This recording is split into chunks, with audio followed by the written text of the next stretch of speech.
श्री मद्भगवद गीता अध्याय 7 श्लोक 29। संबंध 7वें अध्याय के आरंभ में भगवान ने साधक के लिए 3 बातें कही थी। मया सक्त मनः, मेरे में प्रेम करके, और मदाश्रयः, मेरा आश्रय लेकर, योगम जुंजन, योग का अनुष्ठान करता है,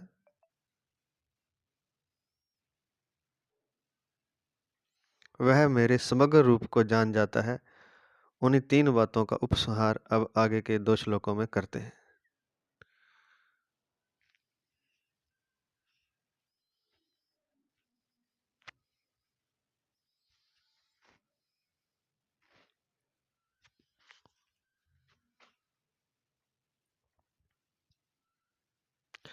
वह मेरे समग्र रूप को जान जाता है। कौन? मेरे में प्रेम करके, मेरा आश्रय लेकर योग का अनुष्ठान करता है, वह मेरे समग्र रूप को जान जाता है। उन्हीं 3 बातों का उपसंहार अब आगे के 2 श्लोकों में करते हैं।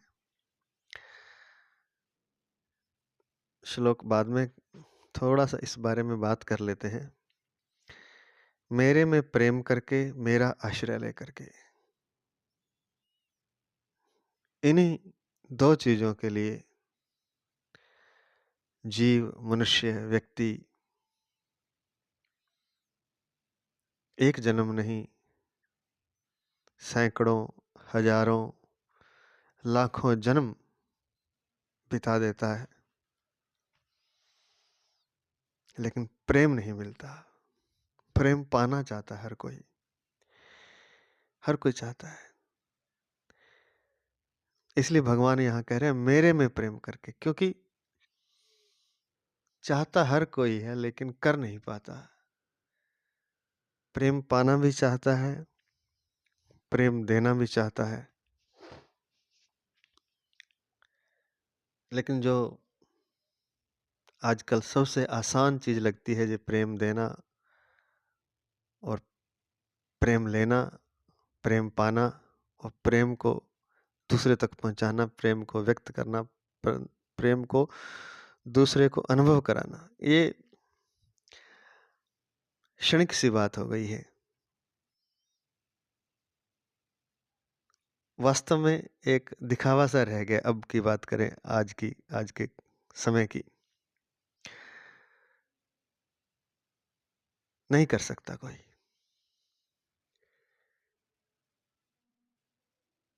कितना भी दिल और जान से चाह ले किसी को, कोई नहीं कर पाएगा। चाहने वाला ही प्रेम नहीं दे पाएगा और लेने वाला ले नहीं पाएगा। एक ही व्यक्ति 2 कार्य भी तो करता है। 2 व्यक्ति होते हैं, मतलब स्त्री या पुरुष या कोई भी, 2 व्यक्तियों के बीच में, 2 जीवों के बीच में प्रेम होता है। देने वाला देना चाहता है तो भी दे नहीं पाता, लेने वाला लेना भी चाहता है तो भी ले नहीं सकता। कारण है इसका, जब तक अपना मन नहीं मिटा, वो कैसे प्रेम दे पाएगा? और जिसका अपना मन नहीं मिटा, वो कैसे प्रेम ले पाएगा?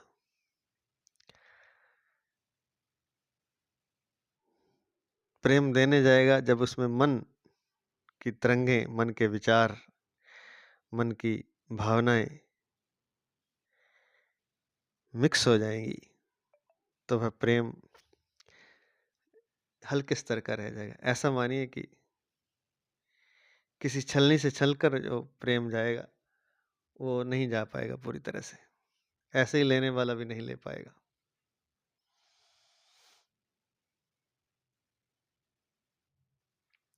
प्रेम, ये बड़ी मुश्किल बात है, और यही बात एक समझ में नहीं आती है कि प्रेम एकमात्र परमात्मा से होता है, क्योंकि परमात्मा ही है जो प्रेम ले पाता है और प्रेम दे पाता है। सच पूछे तो जीव भी परमात्मा से प्रेम नहीं कर पाता, यहाँ तक हमें ऐसा लगता है। परमात्मा ही उसके मन को मिटा के उसे प्रेम देने और प्रेम उस उस जीव को प्रेम पाने और प्रेम देने और प्रेम पाने की क्षमता उस जीव में पैदा करते हैं। परमात्मा स्वयं ही उसके मन को मिटा के, क्योंकि जब तक मन है तब तक पर्दा है, और पर्दा किसी को अच्छा नहीं लगता। ये पर्दा है ना, पर्दा कोई पसंद नहीं करता। हालांकि देने वाला भी पर्दा रख रहा है, लेने वाला भी पर्दा रखता है। कुछ छुपाव, दुराव, कुछ कपट रह ही जाता है। वह रहता मन के कारण है। जब तक मन है तब तक दुराव, छिपाव, कपट पूरी तरह व्यक्ति नहीं खोल पाता दूसरे के लिए, अपने को।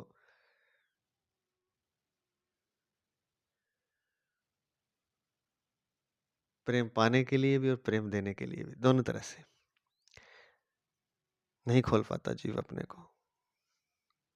इस तरह से प्रेम पाने वाला वो भी नहीं खोल पाता प्रेम को प्राप्त करने के लिए। ये बड़ी दिक्कत है, ये बड़ी समझने वाली बात है। ऐसा लगता है कि हम प्रेम कर लेंगे किसी को, किसी का प्रेम पा लेंगे, नहीं पा पाएंगे। लेने वाला भी चादर ओढ़ के सोया हुआ है,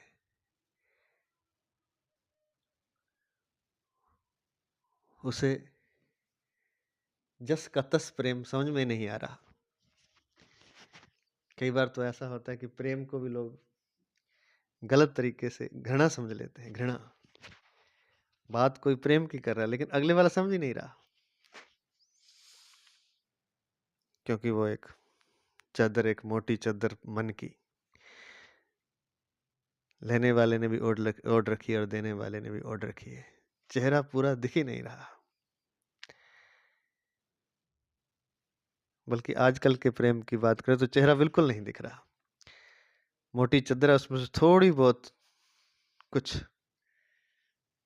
हल्की फुल्की किरणें उस तरफ जा रही हैं, बाकी नहीं जा रहा कुछ भी। ऐसे ही लेने वाला, ऐसे ही देने वाला।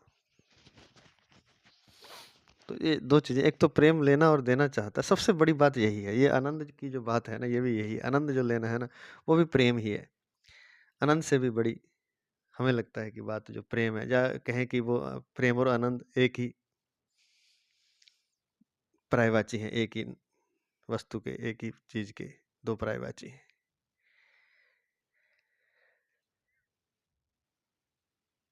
सारी चीजें प्रेम में समाप्त। शरीरों का लेना देना, धन का लेना देना,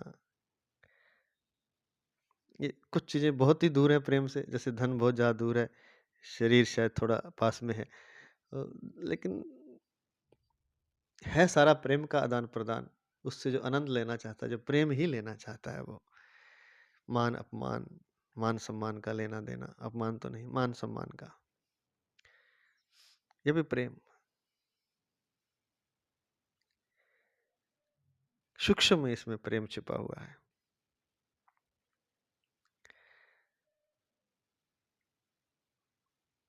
सम्मान किस लिए? कि कोई मुझे प्रेम करे, मेरा सम्मान करे, वही प्रेम है। धन किस लिए? कि कोई मुझे सम्मान की नजरों से देखे, प्रेम की नजरों से देखे।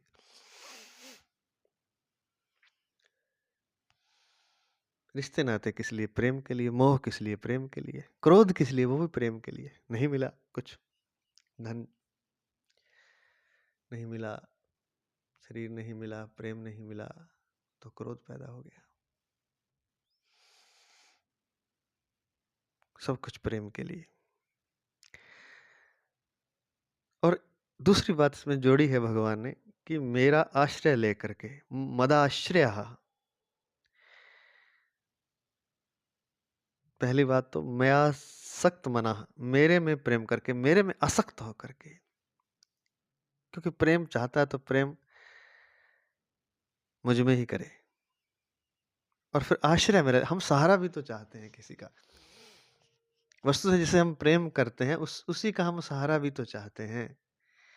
वो प्रेम और सहारा भी दो पर्यायवाची ही हैं। वैसे तो आश्रय भी तो लेना चाहते हैं किसी शरीर का, किसी व्यक्ति का, किसी धन का, किसी पद का, किसी मान का, सम्मान का। बाकी छोटी-छोटी चीज़ें इसमें शामिल हैं। ज्ञान का, विज्ञान का। जो भी चीज़ हम अपने में प्राप्त कर लेते हैं, दूसरों से ज़्यादा या श्रेष्ठ सिद्ध करती है, उससे हमें प्रेम मिलता है, मान-सम्मान मिलता है। आश्रय लेना चाहते हैं हम।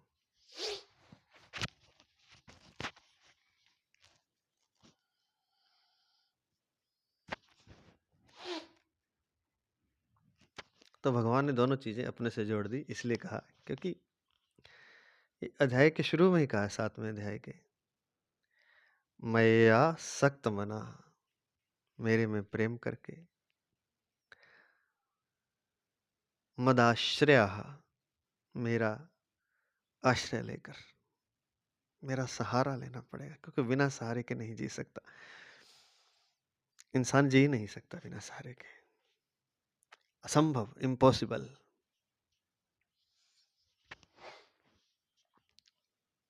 संसार के सहारे छूट जाएंगे। रिश्तों, सबसे पहले तो मोह का सहारा होता है, रिश्तों का सहारा होता है। ये डिपेंड भी करता है हर व्यक्ति की रुचि लगे, तो किसी को धन का ही सहारा होता है, उसको कोई ज़रूरत नहीं है उसे रिश्ते नातों की। किसी को रिश्तों का, उसे धन की आवश्यकता नहीं है, उसे रिश्ते चाहिए। और फिर जब एक सहारा टूट जाता है तो वो दूसरे पर शिफ्ट करता है उसको व्यक्ति।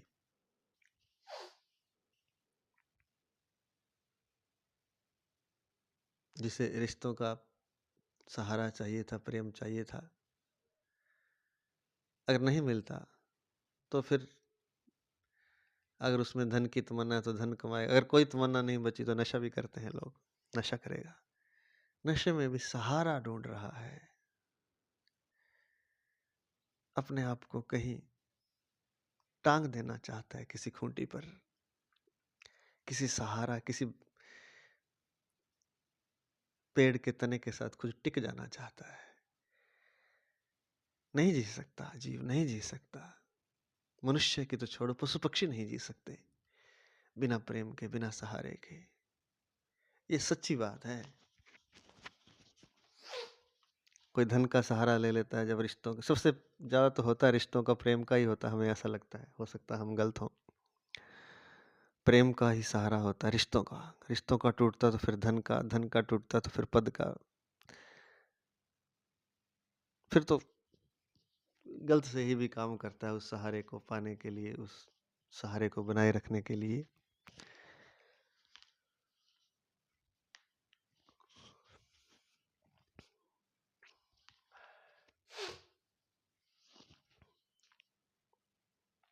तो भगवान ने दोनों चीज़ें भांप ली। भगवान को भांपने की जरूरत क्या है, भगवान पहले से जानते हैं। जिसने रचना की है जीव की, उसे पता है इसे प्रेम चाहिए, इसे सहारा चाहिए। इसलिए दोनों बातें इसी अध्याय के शुरू में ही कह दी, पहले श्लोक में, आरंभ में। पहले श्लोक में है शायद, या आरंभ में, अभी देख लेते हैं। 7वें अध्याय की शुरुआत ही भगवान इसी श्लोक से कर रहे हैं। यही कह रहे हैं पहले श्लोक में ही, 7वें अध्याय के पहले श्लोक में ही, मया सक्त मना, मेरे में प्रेम करे। क्योंकि अन्य जगह कर नहीं पाएगा। करने के लिए मना नहीं है भगवान की तरफ से, लेकिन कर नहीं पाएगा और अंततः दुख पाएगा, रोएगा, चिल्लाएगा, तड़पेगा। नहीं मिलेगा तो फिर क्रोध करेगा। नहीं मिलेगा, संसार में मिलेगा ही नहीं। तो मेरे में प्रेम करके मेरा आश्रय ले ले। अगर चाहता है सुख पाना, अगर चाहता है वास्तव प्रेम पाना, अगर चाहता है वास्तव आनंद पाना, वास्तविक सुख, ये सुख नहीं संसार का, ये सब दुख देने वाला, जो सुख दिखाई दे रहे हैं सब दुख देते हैं। कोई जीवन, कोई बता दीजिए, कोई व्यक्ति किसी को, कोई लाखों करोड़ों में कोई एक होता है कोई जो थोड़ा बहुत संतुष्ट होता है संसार के सुखों से, थोड़ा बहुत, लाखों में कोई एक थोड़ा बहुत ही होता, बाकी तो सब दुखी हैं, दुखी हैं, दुखी हैं। सुख मांग रहे हैं, सुख नहीं मिल रहा, आनंद मांग रहे हैं, आनंद नहीं मिल रहा, प्रेम मांग रहे हैं, नहीं मिल रहा, प्रेम देना भी चाहते हैं, नहीं दे पा रहे हैं। ऐसा नहीं है कि एक दूसरे को प्रेम देना नहीं चाहते, देने वाला कोशिश कर रहा है, नहीं दे पा रहा, लेने वाले तक पहुंच नहीं रहा, कारण कि वही पर्दा है बीच में। दोनों ने तो चादर ओढ़ रखी है, मन के विचारों की छिपाव, दुराव, कपट जिसे कहा गया है। इसलिए तो भगवान ने रामचरितमानस में कहा, मोहि कपट छल छिद्र न भावा, मोहि कपट छल छिद्र न भावा।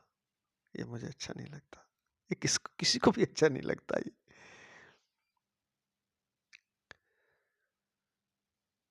लेकिन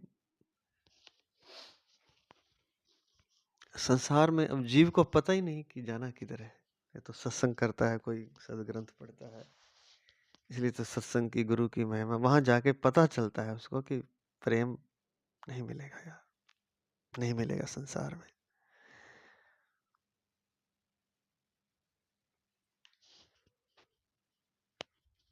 तो कहते हैं कि दो चीजें जब कर लेगा, मेरे में प्रेम करके, मया सक्त मना, मैया सक्त मना, मैया सक्त मना, मेरे में प्रेम करके, और मद आश्रया, मदाश्रया, मेरा आश्रय लेकर जब योग का अनुष्ठान करता है, योग जुंजन, तब वह मेरे समग्र रूप को जान जाता है। फिर उसे किसी प्रेम की, तुच्छ प्रेम की आवश्यकता क्या है।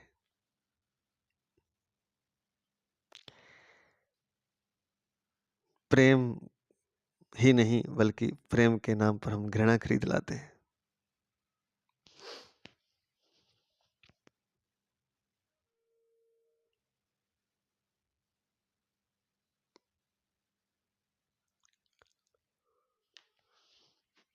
फिर उसे उस तथाकथित प्रेम, जो कि प्रेम है ही नहीं, उसकी उसे जरूरत ही नहीं रहती, किसी और चीज, किसी आनंद की, किसी संसार के प्रेम की, किसी धन पद, क्योंकि वो सब कुछ वस्तुतः प्रेम को ही पाने की बात है। तो ऐसा करके जब कोई योग का अनुष्ठान करेगा, तब वह मेरे समग्र रूप को जान जाता है। समग्र रूप में सब कुछ आ जाता है, फिर उसमें प्रेम, आनंद, सब कुछ, जो भी संसार की खुशियां हैं, आनंद है, जो हम चीजों से, वस्तुओं से, व्यक्तियों से, पदार्थों से, मोह से, क्रोध से, लोभ से, काम से, ईर्ष्या द्वेष से भी हम शायद प्रेम ही चाहते हैं, या प्रेम नहीं मिलता तो उसका रिएक्ट करते हैं ईर्ष्या द्वेष के द्वारा। तो काम, क्रोध, क्रोध भी रिएक्ट है, जब प्रेम का ही रिएक्ट है वो भी। या तो प्रेम को समझाना चाहता है किसी को, जो समझ नहीं पाता तो क्रोध करता है, उसका प्रेम समझ नहीं आता दूसरे को, या फिर प्रेम को पाना चाहता था, वो नहीं मिला, तब क्रोध करता है। लेकिन जो मया सक्त मना, मेरे में प्रेम करके, मदाश्रय, मेरा आश्रय लेकर योगम युंजन, योग का अनुष्ठान करता है, वह मेरे समग्र रूप को जान जाता है। उसमें फिर सब कुछ आ जाता है, प्रेम, आनंद, सच्चिदानंद रूपाय, सत्यचित आनंद सब आ जाता है। उन्हीं तीन बातों का उपसार अब आगे के 2 श्लोकों में करते हैं। तो ये श्लोक जो था 7वें अध्याय का, ये पहला, जिसमें ये आया है, मया सक्त मना मदाश्रय, वो इस प्रकार था, मया सक्त मना पार्थ योगम जुंजन मदाश्रय, मुझ में आसक्त मन वाला मेरे आश्रित होकर योग का अभ्यास करता है। दूसरी लाइन है इसकी, असंशयम समग्रम माम यथा ज्ञास्यसि तच्छृणु, योग का अभ्यास करता हो मेरे समग्र रूप को निस्संदेह जिस प्रकार से जानेगा, उसको उसी प्रकार से सुन। अब चलते हैं आज के श्लोक पर। आज का श्लोक है श्लोक नंबर 29। जरा मरण मोक्षाय मामाश्रित्य यतन्ति ये, मामाश्रित्य यतन्ति ये ते ब्रह्म तद्विद्दुः कृत्स्नं ध्यात्मं कर्म चाखिलम्।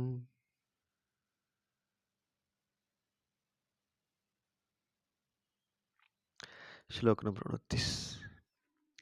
वृद्धावस्था और मृत्यु से मुक्ति पाने के लिए जो मनुष्य मेरा आश्रय लेकर प्रयत्न करते हैं वे उस ब्रह्म को, संपूर्ण अध्यात्म को और संपूर्ण कर्म को जान जाते हैं।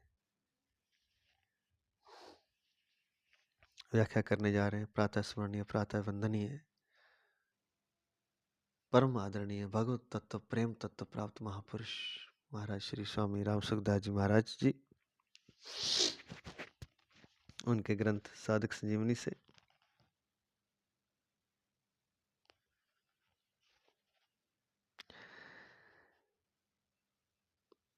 महाराज जी के चरणों में, पूज्य महाराज श्री राम सुखदास जी महाराज जी के चरणों में अनंत दंडवत नमन करते हुए उनके आशीर्वाद से व्याख्या शुरू करते हैं। व्याख्या। इन 29वें 30वें श्लोक में आए मामाश्रित्य पद में मदाश्रय का, यतंती पद में योगम जुंजन का और युक्त चेतसा पद में मयासक्त मना का उपसंहार किया गया है।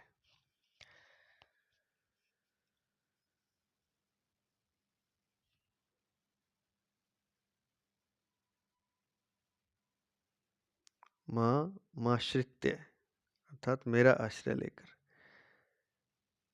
वही बात जो पहले श्लोक में मदाश्रय उसी का है। और जो यतंती पद आया उसमें योगम जुंजन, यतंती का मतलब प्रयत्न करते हैं, वहां लिखा कि योग करते हैं, योग का अनुष्ठान करते हैं। और युक्त चेतसा उसमें आया था पहले श्लोक में, नहीं इस यहाँ आया युक्त चेतसा।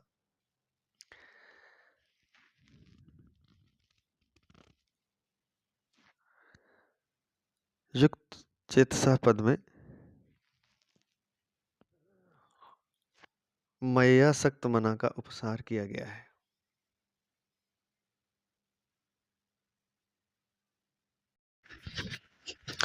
श्लोक नंबर अगले 30 नंबर श्लोक में है युक्त चेतसा पद। तो युक्त चेतसा पद में मयासक्त मना का उपसंहार किया गया है, मतलब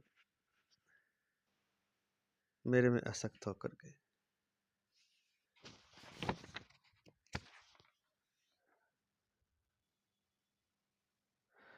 युक्त चेतसा से इसमें दिया है 30वें श्लोक में अगले वाले में, मुझसे लगे हुए चित्त वाले मनुष्य युक्त चेतसा या मेरे में आसक्त मना, तो उसका उपसंहार किया गया। यानी कि वही शब्दों को इन दोनों श्लोकों में जो पहले श्लोक में आए थे उनको इसी में उपसंहार किया गया है, यानी कि उसको पूर्ण किया गया उस बात को। इसी अध्याय के आरंभ में जो समग्रम पद आया था उसको यहाँ ब्रह्म, अध्यात्म, कर्म, अधिभूत, अधिदैव और अधियज्ञ कहा गया है।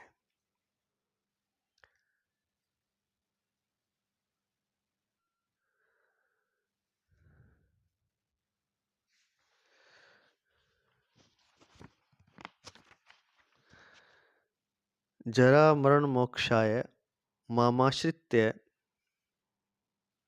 यतन्ति ये, यहाँ जरा अर्थात वृद्धावस्था और मरण से मुक्ति पाने का तात्पर्य यह नहीं है कि ब्रह्म, अध्यात्म और कर्म का ज्ञान होने पर वृद्धावस्था नहीं होगी, शरीर की मृत्यु नहीं होगी। इसका तात्पर्य यह है कि बोध होने के बाद शरीर में आने वाली वृद्धावस्था और मृत्यु तो आएगी ही, पर ये दोनों अवस्थाएं उसको दुखी नहीं कर सकेंगी। जैसे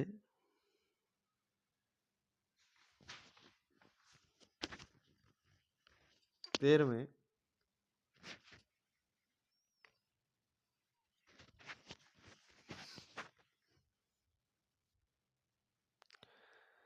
जैसे 13वें अध्याय के 34वें श्लोक में भूत प्रकृति मोक्षम कहने का तात्पर्य भूत और प्रकृति अर्थात कार्य और कारण से संबंध विच्छेद होने में है।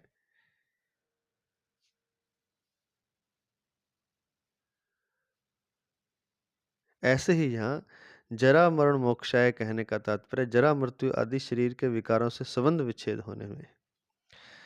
जैसे कोई युवा पुरुष है तो उसको अभी न वृद्धावस्था है और न मृत्यु है, अतः वह जरा मरण से अभी मुक्त है, परंतु वास्तव में वह जरा मरण से मुक्त नहीं है, क्योंकि जरा मरण के कारण शरीर के साथ जब तक संबंध है तब तक जरा मरण से रहित होते हुए भी वह इनसे मुक्त नहीं है।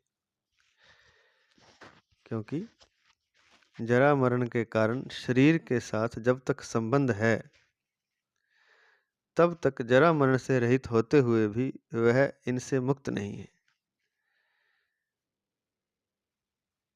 परंतु जो जीवन मुक्त महापुरुष है उनके शरीर में जरा और मरण होने पर भी वे इनसे मुक्त हैं। अतः जरा मरण से मुक्त होने का तात्पर्य है जिसमें जरा और मरण होते हैं, अर्थात बुढ़ापा और मृत्यु होती है, ऐसे प्रकृति के कार्य शरीर के साथ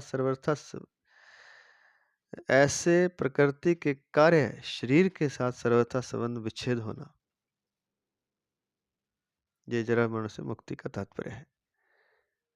जिसमें जरा और मरण होते हैं, ऐसे प्रकृति के कार्य शरीर जिसमें, क्योंकि शरीर में होता है जरा और मृत्यु और बुढ़ापा, उससे सर्वथा संबंध विच्छेद होना शरीर से। शरीर, जब मनुष्य शरीर के साथ तादात्म्य में मैं यही हूँ मान लेता है, तब शरीर के वृद्ध होने पर मैं वृद्ध हो गया और शरीर के मरने को लेकर मैं मर जाऊंगा ऐसा लगता है, ऐसा मानता है। यह मान्यता शरीर मैं हूँ और शरीर मेरा है इसी पर टिकी हुई है। इसलिए 13वें अध्याय के 8वें श्लोक में आया है, जन्म मृत्यु जरा व्याधि दुख दोषानुदर्शनम, अर्थात जन्म मृत्यु जरा और व्याधि में दुख रूप दोष को देखना। इसका तात्पर्य है कि शरीर के साथ मैं और मेरापन का संबंध न रहे।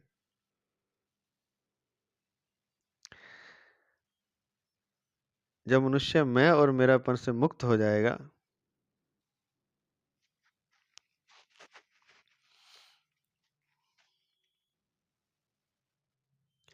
तब वह जरा मरण आदि से भी मुक्त हो जाएगा।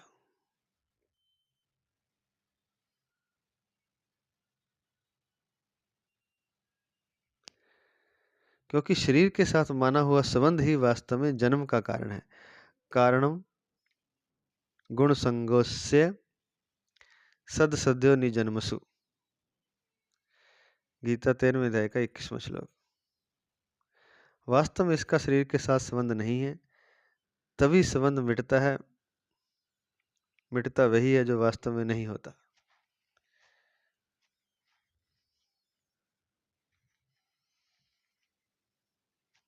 वास्तव में जो हमारी चेतना है, जो हम हैं वास्तव में, उसका शरीर के साथ संबंध नहीं है, तभी संबंध मिटता है। नहीं है तभी तो मिटता है। मिटता वही है जो वास्तव में नहीं होता। यहाँ माम आश्रित्य यतन्ति, ये दोनों को जोड़ के बना मामाश्रित्य यतन्ति, ये पदों में आश्रय लेना और यत्न करना, इन दो बातों को कहने का तात्पर्य है कि मनुष्य अगर स्वयं यत्न करता है तो अभिमान आता है कि मैंने ऐसा कर लिया जिससे ऐसा हो गया, और अगर स्वयं यत्न न करके भगवान के आश्रय से सब कुछ हो जाएगा ऐसा मानता है, तो वह आलस्य और प्रमाद में तथा संग्रह और भोग में लग जाता है।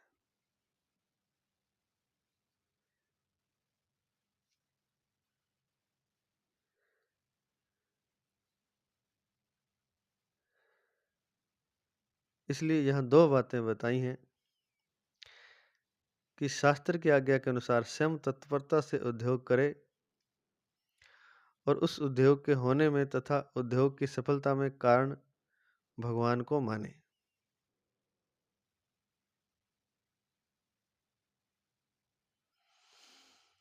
अगर स्वयं यत्न न करके कहते हैं कि भगवान के आश्रय से सब कुछ हो जाएगा ऐसा मानता है, तो वह आलस्य और प्रमाद में तथा संग्रह और भोग में लग जाता है। अगर भगवान पर ही छोड़ दे तो फिर कुछ नहीं करता। इसलिए यहाँ दो बातें बताई हैं कि शास्त्र की आज्ञा के अनुसार स्वयं तत्परता से उद्योग करे और उस उद्योग के होने में तथा उद्योग की सफलता में कारण भगवान को माने। उद्योग तो स्वयं करे, नहीं तो फिर आलस्य कर लेगा। जब भगवान ही सब कुछ करेगा तो फिर संसार का पा लेते हैं अपने आप, भगवान करता रहेगा जो करेगा। जैसे कि लिखा है कि भगवान के आश्रय से सब कुछ हो जाएगा, ऐसा मानता है तो वह आलस्य और प्रमाद में तथा संग्रह और भोग में लग जाए। तो आलस्य प्रमाद करेगा तो भगवान अपने आप कर लेंगे। और या फिर जो कहता है कि जब मिलेगा, जब मिल जाएगा, जब तक नहीं मिलता, जब तक हमारी वृत्ति परमात्मा में नहीं लगती, तब तक भोग और संग्रह कर लेते हैं, भोग कर लेते हैं, संग्रह कर। इसलिए यहाँ दो बातें बताई हैं, जिसकी शास्त्र की आज्ञा के अनुसार स्वयं तत्परता से उद्योग करे और उस उद्योग के होने में तथा उद्योग की सफलता में कारण भगवान को माने। तो मेरे से उद्योग हो रहा है, मैं साधना कर रहा हूँ और साधना की सफलता हो रही, इसमें तो भगवान को माने और तत्परता से उद्योग स्वयं करे। लेकिन हो रहा है भगवान की कृपा से, भगवान के आश्रय से, और सफल भी भगवान के आश्रय से ही होगा। जो नित्य निरंतर व्युक्त हो रहा है, ऐसे शरीर संसार को मनुष्य प्राप्त और स्थायी मान लेता है। जो नित्य निरंतर व्युक्त हो रहा है, ऐसे शरीर संसार को मनुष्य प्राप्त और स्थायी मान लेता है।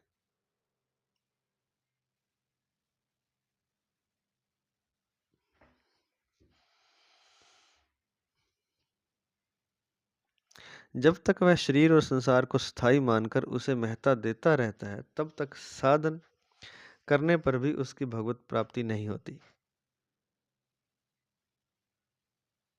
अगर वह शरीर संसार को स्थायी न माने और उसको महत्व न दे, तो भगवत प्राप्ति में देरी नहीं लगेगी। ये देरी इसलिए है कि साधन तो करता रहता है, भजन कीर्तन ध्यान जप जो भी करता है, सब कुछ करता है, प्राणायाम आदि सब, प्राणायाम ध्यान योग समाधि कीर्तन जप ध्यान सब करता है, लेकिन भगवत प्राप्ति नहीं होती। क्यों? क्योंकि शरीर और संसार को तो स्थायी माना बैठा, शरीर के रस भी उसे अभी थोड़े अच्छे लगते हैं और शरीर को भी अपना माना हुआ है, तब तक नहीं होती। जब शरीर और संसार को स्थायी ना माने, उसको पता चल जाए ये तो स्वप्न है, ये झूठ है, उसको महत्व ना दे, तो भगवत प्राप्ति में देरी नहीं लगेगी। फिर बस हो गया समझो काम। बल्कि बिना साधन ही हो सकता है। अगर बिल्कुल संसार से विमुक्त हो जाए तो परमात्मा में स्थित हो जाएगा। संसार से विमुक्त हो जाए तो परमात्मा में स्थित हो जाएगा। अतः दोनों बाधाओं को, अर्थात शरीर संसार की स्वतंत्र सत्ता को और महत्ता को विचार पूर्वक हटाना ही यत्न करना है। यही यत्न है, संसार की स्वतंत्र सत्ता और महत्ता को हटाना ही यत्न करना। परंतु जो भगवान का आश्रय लेकर यत्न करते हैं वे श्रेष्ठ हैं। उनका तो यही भाव रहता है कि उस प्रभु की कृपा से ही साधन भजन हो रहा है। लेकिन यत्न भी करें, लेकिन यत्न भगवान का आश्रय लेकर करें। मदाश्रया, और यहाँ आया है मामाश्रित्या। परंतु जो भगवान का आश्रय लेकर यत्न करते हैं वे श्रेष्ठ हैं, क्योंकि उनका तो यही भाव रहता है कि उस प्रभु की कृपा से ही साधन भजन हो रहा है। भगवान की कृपा का आश्रय लेने से और अपने बल का अभिमान न करने से भगवान के समग्र रूप को जान लेता है। जो भगवान का आश्रय न लेकर अपना कल्याण चाहते हैं, जो भगवान का आश्रय न लेकर अपना कल्याण चाहते हुए उद्योग करते हैं, उनको अपने अपने साधन के अनुसार भगवत स्वरूप का बोध तो हो जाता है, पर भगवान के समग्र रूप का बोध उनको नहीं होता। बोध तो हो जाता है, मुक्ति तो हो जाती, लेकिन समग्र रूप का बोध नहीं होता। पर भगवान के समग्र रूप का बोध उनको नहीं होता। जैसे कोई प्राणायाम आदि के द्वारा योग का अभ्यास करता है तो उसको अणिमा महिमा आदि सिद्धियां मिलती हैं और उनसे ऊंचा उठने पर परमात्मा के निराकार स्वरूप का बोध होता है अथवा अपने स्वरूप में स्थिति होती है। ऐसे ही बौद्ध जैन आदि संप्रदायों में चलने वाले जितने मनुष्य हैं जो कि ईश्वर को नहीं मानते, वे भी अपने अपने संप्रदाय के सिद्धांतों के अनुसार साधन करके असत्य जड़ रूप संसार से संबंध विच्छेद करके मुक्त हो जाते हैं। परंतु जो संसार से विमुख होकर भगवान का आश्रय लेकर यत्न करते हैं, उनको भगवान के समग्र रूप का बोध होकर भगवत प्रेम की प्राप्ति हो जाती है। यह विलक्षणता बताने के लिए ही भगवान ने यहाँ मामाश्रित्य यतन्ति ये कहा है। मामाश्रित्य यतन्ति ये कहा है। ते ब्रह्म तत् विदुः, ब्रैकेट में ते ब्रह्म तत् अर्थात विदुः। इस तरह से यत्न साधन करने पर वे मेरे स्वरूप को, अर्थात जो स्वरूप को स्टार लगा के दिया है यहाँ 28वें 29वें और 30वें श्लोक में भगवान ने अस्मत् शब्द माम का प्रयोग किया है, इसलिए यहाँ व्याख्या में मेरा स्वरूप ऐसा अर्थ लिया है। इस तरह पहले यत्न साधन करने पर वे मेरे स्वरूप को, अर्थात जो निर्गुण निराकार है, जो मन बुद्धि इंद्रियों आदि का विषय नहीं है, जो सामने नहीं है, शास्त्र जिसका परोक्ष रूप से वर्णन करते हैं, उस सच्चिदानंद घन ब्रह्म को जान जाते हैं।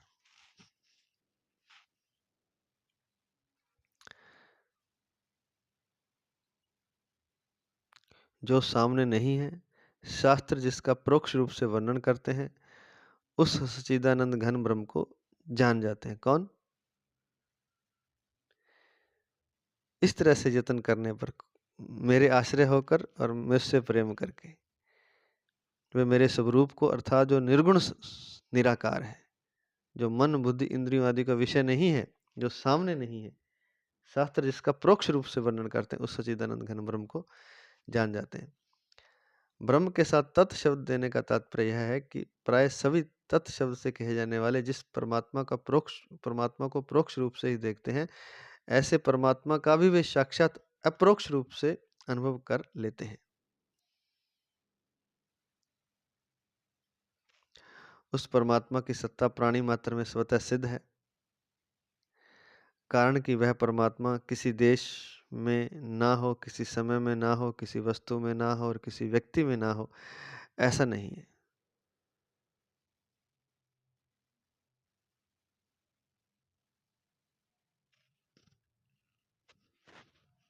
प्रत्युत वह सब देश में है, सब समय में है, सब वस्तुओं में है और सब व्यक्तियों में है।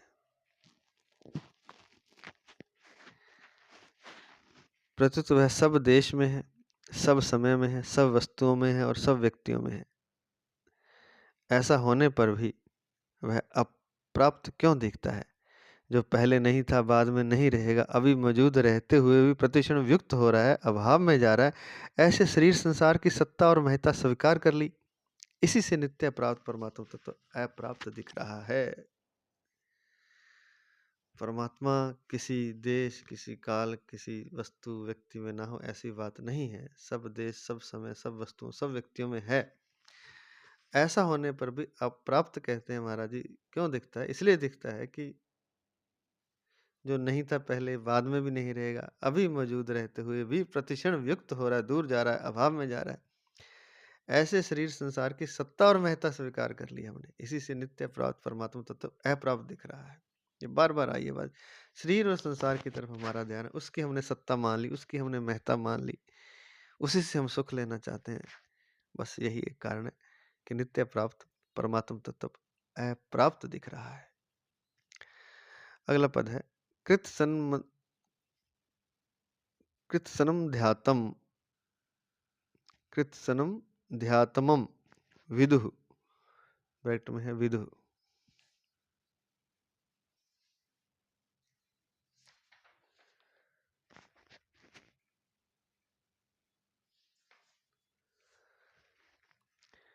वे संपूर्ण अध्यात्मों को जान जाते हैं, अर्थात संपूर्ण जीव तत्व से क्या है इस बात को जान जाते हैं।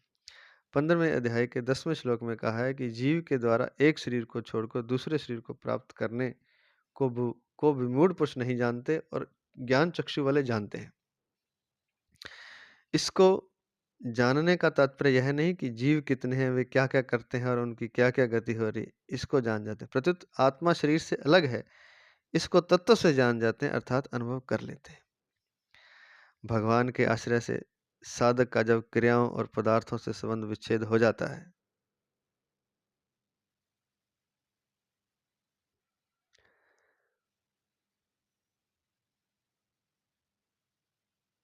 भगवान के आश्रय से साधक का जब क्रियाओं और पदार्थों से संबंध विच्छेद हो जाता है, तब वह अध्यात्म तत्व को अपने स्वरूप तब वह अध्यात्म तत्व को अर्थात अपने स्वरूप को जान जाता है। केवल अपने स्वरूप को ही नहीं, प्रत्युत तीनों लोकों और 14 भुवनों में जितने भी स्थावर जंगम प्राणी हैं, उन सब के स्वरूप को भी जान जाता है कि सबका स्वरूप शुद्ध है, निर्मल है, प्रकृति से असंबद्ध है। अनंत जन्मों तक अनंत क्रियाओं और शरीरों के साथ एकता करने पर भी उनकी कभी एकता हो ही नहीं सकती, और अनंत जन्मों तक अपने स्वरूप का बोध न होने पर भी वे अपने स्वरूप से कभी अलग हो ही नहीं सकते। ऐसा जानना संपूर्ण अध्यात्म तत्व को जानना है। कितनी सूक्ष्म बात है ये कि अनंत जन्मों तक अनंत क्रियाओं करने पर, अनंत क्रियाओं और शरीरों के साथ एकता करने, कितनी हम शरीर के साथ अनंत जन्मों से ही कर रहे हैं, ये शरीर मेरा है, इसके साथ एकता करने पर कभी एकता हो नहीं सकती। जब शरीर ही मेरा नहीं है तो इस शरीर के द्वारा मैं दूसरे से प्रेम कैसे करूंगा? मैं पहले ही मेरा नहीं हूँ तो दूसरे का मैं कैसे हो जाऊंगा? इसलिए तो प्रेम हो नहीं पाता, जिसकी बात हम शुरू में कर रहे थे, ये भी एक कारण है। इस शरीर के साथ तो मेरी एकता है नहीं, ये तो पहले भ्रम पाल रखा है। तो इस शरीर की दूसरे शरीर के साथ कैसे एकता हो जाएगी? कैसे एक हो जाएगा? मैं अपने शरीर के साथ ही एक नहीं हूँ। वही तो बात लिखी है कि अनंत जन्मों तक अनंत क्रियाओं और शरीरों के साथ एकता करने पर भी उनकी कभी एकता हो ही नहीं सकती। अपने स्वयं के शरीर के साथ नहीं हो सकती, दूसरों के शरीरों के साथ, दूसरे शरीरों के साथ एकता कैसे हो जाएगी? और एक बात और लिखी कि अनंत जन्मों तक अपने स्वरूप का बोध ना होने पर भी वे अपने स्वरूप से कभी अलग हो ही नहीं सकते, और जिससे एकता है हमारी अपने स्वरूप, उससे तो है ही। अनंत जन्म हम चाहे गुजार दें, अपने स्वरूप का बोध ना हो तो भी अपने स्वरूप से हमारी एकता है। ऐसा जानना संपूर्ण अध्यात्म तत्व को जानना है कि शरीरों के साथ एकता करने पर भी उनकी कभी एकता नहीं हो सकती, और अपने स्वरूप का बोध न होने पर भी अपने स्वरूप से कभी अलग हो नहीं सकते हम। ऐसा जब जान जाता है, ऐसा जानना संपूर्ण अध्यात्म तत्व को जानना है। अगला पद है कर्म चाखिलम विदुः। वे संपूर्ण कर्मों के वास्तविक तत्व को जान जाते हैं, अर्थात सृष्टि की रचना क्यों होती है, कैसे होती है और भगवान कैसे करते हैं, इसको भी वे जान जाते हैं। जैसे भगवान ने चारों वर्णों की रचना की, उस रचना में जीवों के जो गुण और कर्म हैं, अर्थात उनके जैसे भाव हैं, उन्होंने जैसे कर्म किए हैं, उसके अनुसार ही शरीरों की रचना की है। जैसे भगवान ने चारों वर्णों की रचना की,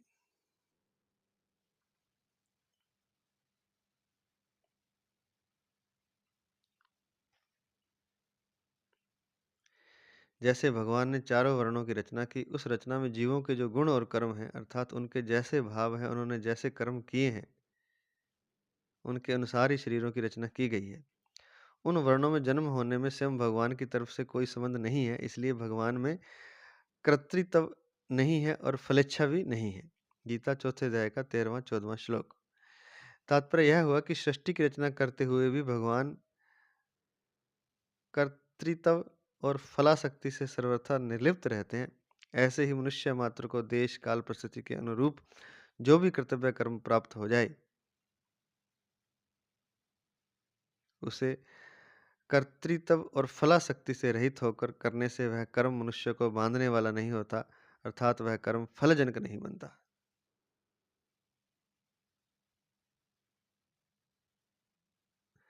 ऐसे ही मनुष्य मात्र को देश काल परिस्थिति के अनुरूप जो भी कर्तव्य कर्म प्राप्त हो जाए, उसे कर्तृत्व और फलाशक्ति से रहित होकर करने से वह कर्म मनुष्य को बांधने वाला नहीं होता, अर्थात वह कर्म फलजनक नहीं बनता।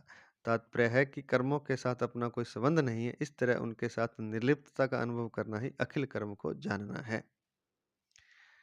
फिर वो सारे कर्मों को जान जाता है कि कैसे जीव की रचना होती है, भगवान कैसे करते हैं, क्या है। और तब होता है जब वो कर्तृत्व अभिमान से और फलाशक्ति से दूर होकर के कर्म करता है।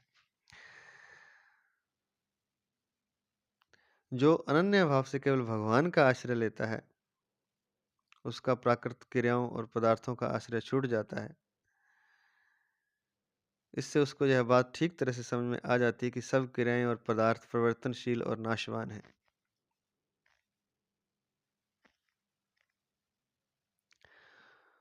इससे उसको यह बात ठीक तरह से समझ में आ जाती है कि ये सब क्रियाएं और पदार्थ परिवर्तनशील और नाशवान हैं, अर्थात क्रियाओं का भी आरंभ और अंत होता है तथा पदार्थों की भी उत्पत्ति और विनाश, संयोग और वियोग होता है। ब्रह्मलोक तक की कोई भी क्रिया और पदार्थ नित्य रहने वाला नहीं, अतः कर्मों के साथ मेरा किंचन मात्र भी संबंध नहीं है। यह भी अखिल कर्म को जानना है।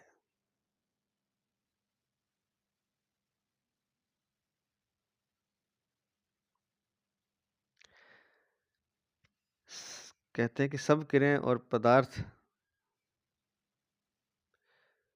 परिवर्तनशील और नाशवान है, अर्थात क्रियाओं का भी आरंभ और अंत होता है तथा पदार्थों की भी उत्पत्ति और विनाश, संयोग और वियोग होता है।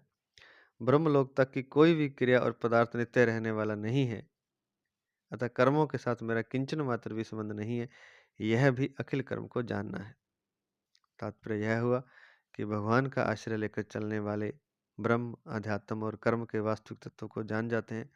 अर्थात भगवान ने जैसे कहा है कि यह संपूर्ण संसार मेरे में ही ओतप्रोत है, 7वें अध्याय का 7वां श्लोक, और सब कुछ वासुदेव ही है, 7वें अध्याय का 19वां श्लोक।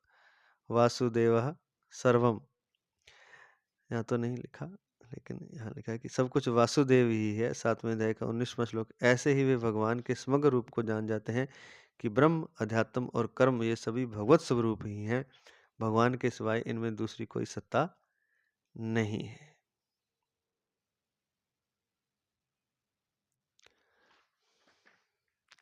तात्पर्य यह हुआ कि भगवान का आश्रय लेकर चलने वाले ब्रह्म, अध्यात्म और कर्म के वास्तविक तत्व को जान जाते हैं, और भगवान ने जैसे कहा है कि यह संपूर्ण संसार मेरे ही ओतप्रोत है, 7वें अध्याय का 7वां श्लोक, और सब कुछ वासुदेव ही है, 7वें अध्याय का 19वां श्लोक। ऐसे ही वे भगवान के समग्र रूप को जान जाते हैं कि ब्रह्म, अध्यात्म और कर्म ये सभी भगवत स्वरूप ही हैं। भगवान के सिवाय इनमें दूसरी कोई सत्ता नहीं है। आज इतना ही। जय जय श्री कृष्ण, जय जय श्री कृष्ण, जय जय श्री कृष्ण। राधे राधे, राधे राधे, राधे राधे। हरे कृष्णा, हरे कृष्णा, हरे कृष्णा, कृष्ण कृष्णा, हरे हरे, हरे कृष्ण, हरे कृष्ण, हरे कृष्ण।